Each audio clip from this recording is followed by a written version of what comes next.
Dites-moi si ça vous rappelle quelqu'un. Vous avez envie d'acheter quelque chose, vous avez vos vues sur, je sais pas, une machine à coudre par exemple, et vous l'achetez. Vous allez faire des choses simples au début comme des mouchoirs par exemple, et puis ça vous a bien plu, et vous vous dites que vous allez faire autre chose, vous allez faire des recherches pour avoir d'autres tutos, pour faire d'autres, peut-être un, je sais pas, un t-shirt, et puis finalement vous n'allez pas le faire, vous allez le mettre de côté, et puis la machine, vous n'allez plus jamais y retoucher. Quelques semaines plus tard, d'un coup, il vous vient l'idée de, vous avez envie de jouer au puzzle. Ça c'est un truc qui m'est arrivé il n'y a pas si longtemps. Vous avez envie de faire un puzzle, mais vraiment quoi. C'est le truc qui vous obsède et je vais même parler en mon nom, hein, c'est le truc qui m'a obsédé pendant un moment. Je regardais sur le site de Cultura, le site de la Fnac, le Bon Coin. Et puis jusqu'au jour où j'ai franchi le pas, je me suis acheté un puzzle, j'ai même acheté aussi le petit tapis exprès pour enrouler le puzzle quand on n'a pas terminé et qu'on veut le rouvrir facilement et le refermer facilement pour le ranger. Et je m'y suis mis devant 2 fois et puis j'ai enroulé et je ne l'ai jamais rouvert et ça fait bien 5 mois maintenant. Et puis après ça, j'ai eu une autre envie. J'ai eu envie d'acheter un télescope. Quand je suis arrivé en Bretagne, je me suis dit, mais c'est génial la Bretagne, on peut voir enfin les étoiles. J'ai pu découvrir la constellation d'Orion. J'ai pu voir la Grande Ourse comme je ne l'avais jamais vue avant. Et je me suis dit, oh, un magnifique télescope, mais ça serait génial avec les enfants, passer des nuits comme ça, ou puis même moi seul, regarder comme ça les étoiles. Et puis j'ai commencé pareil, alors un peu cette obsession de la recherche sur internet, les avis, les différentes gammes de télescopes, etc. Et pour ça finalement j'ai fini par ne pas l'acheter. Et puis après ça je me suis dit tiens à la maison on n'a qu'une petite enceinte Bluetooth pour écouter la musique, ça serait sympa d'avoir une chaîne hi-fi. Et pareil, recherche, etc. Et j'ai acheté une chaîne hi-fi. Et puis à chaque fois on se dit cette fois-ci c'est la bonne, après je n'achèterai plus rien, j'aurai tout ce qu'il me faut, donc vraiment c'est bon. Et à chaque fois, en fait, on s'est menti à soi-même et on finit par avoir un nouveau besoin, une nouvelle envie qui arrive et on fait à nouveau des recherches et on va à nouveau acheter quelque chose, ainsi de suite et ça ne s'arrête jamais. On n'est finalement jamais satisfait. Je suis heureux de pouvoir vous dire que pour moi, je commence à en revenir de ça, petit à petit, parce que là, je pense que je vis vraiment un rêve ici, un rêve éveillé dans cette magnifique maison avec mes enfants, avec ma femme. Et ce jardin incroyable, ce jardin d'Éden. Donc j'en reviens de tout ça et je commence plus à me dire tiens, est-ce que je peux construire quelque chose, construire une étagère, construire, comme vous avez peut-être pu voir sur mon Instagram, un enclos pour notre lapin. Et donc voilà, avec des bouts de bois récupérés, avec un grillage acheté, j'ai pu construire un enclos. Et là, je commence plus à me mettre dans cet état d'esprit-là parce que j'ai l'impression que j'ai vraiment tout, parce que finalement, je suis comblé. Et donc si vous vous êtes reconnu dans ce portrait que j'ai fait auparavant, dans ces exemples que j'ai donnés de ma propre vie, de ces achats perpétuels, de ces envies qui reviennent à chaque fois, de choses nouvelles et de nouveaux projets. À chaque fois on se dit, je ne sais pas, ça peut être un nouvel ordinateur, un nouvel appareil photo, un nouveau téléphone, une nouvelle voiture. Il y a une sorte de soif interminable de nouveautés et d'achats. À chaque fois, ça vient par l'achat. C'est pas seulement je vais récupérer des choses et je vais construire quelque chose de nouveau, c'est je vais acheter le kit complet pour apprendre à le faire et je vais le faire et une fois que j'ai appris un petit peu je me rends compte que bon je m'en lasse et puis surtout je pense à un autre projet déjà. Si vous vous êtes reconnu dans ce portrait, c'est que d'une part comme moi vous avez été ou vous êtes encore victime de cette société de la croissance, cette société de capitalisme qui est basée sur une croissance. Alors donc il faut toujours remplacer, acheter, améliorer, toujours avoir une voiture plus luxueuse, plus grande, une maison plus grande, avoir toujours tout neuf ou quasiment neuf.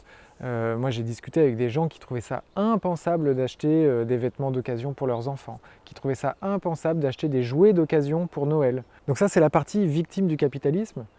Et puis j'ai envie de dire aussi qu'il y a en fait sûrement une partie de vous, comme une partie de moi d'ailleurs, hein, on est tous humains, une partie de nous donc qui n'est pas tout à fait comblée par la vie qu'il vit actuellement.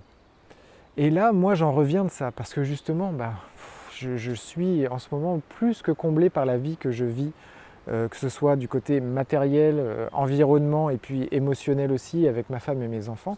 Alors évidemment, hein, pour ceux qui ont des enfants et qui m'écoutent, il y a les crises, il y a les pleurs, tu vas aller au coin, il y a tout ça, il y a les punitions, il y a les limites, les règles à poser et à faire respecter, évidemment. Mais ça fait partie du jeu et ça fait partie du bonheur aussi finalement dans sa globalité. Et donc comme je suis dans cet environnement où je me sens mais tellement mieux que quand je travaillais dans Paris et que je voyais pas un arbre sans une grille de la journée, et que je voyais beaucoup de béton et des gaz d'échappement et du métro et des trains et des klaxons, ben oui, à ce moment-là, je me disais à la fin de la semaine, à la fin de la journée, tiens, je vais récompenser mon dur labeur et je vais récompenser le fait que ma vie, elle n'est pas comme je le souhaiterais, en m'achetant les choses que j'ai envie de m'acheter, quoi. Alors qu'aujourd'hui, comme ma vie est comme je le souhaite, ben j'ai plus cette envie de me dire, enfin ce besoin de me dire tiens je vais sortir mon téléphone et je vais regarder si je peux pas m'acheter, je sais pas quoi, un nouveau téléphone par exemple. J'ai plus du tout ça, parce que le reste va bien. Ces achats qu'on fait, ces faux projets qui en fait sont souvent des excuses pour faire des achats, comme tiens je vais me mettre à courir, du coup je vais m'acheter des baskets.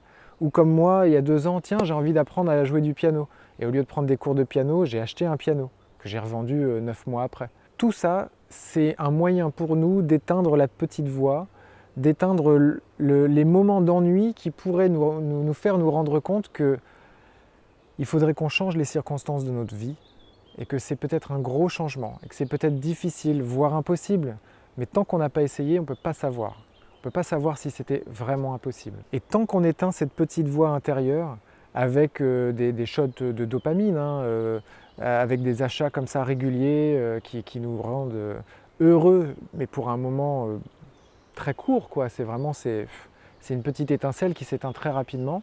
Eh bien, tant qu'on continue dans cette voie-là, sur ce chemin-là, eh bien, on ne peut pas vraiment se poser et réfléchir sur nous et se demander vraiment ce qui est important pour nous et ce qui nous rend vraiment heureux. Du coup, avec cette vidéo, je fais d'une pierre deux coups, parce que je vous parle à la fois de développement personnel, mais aussi du budget. Parce que tous ces achats ont évidemment un impact sur votre budget.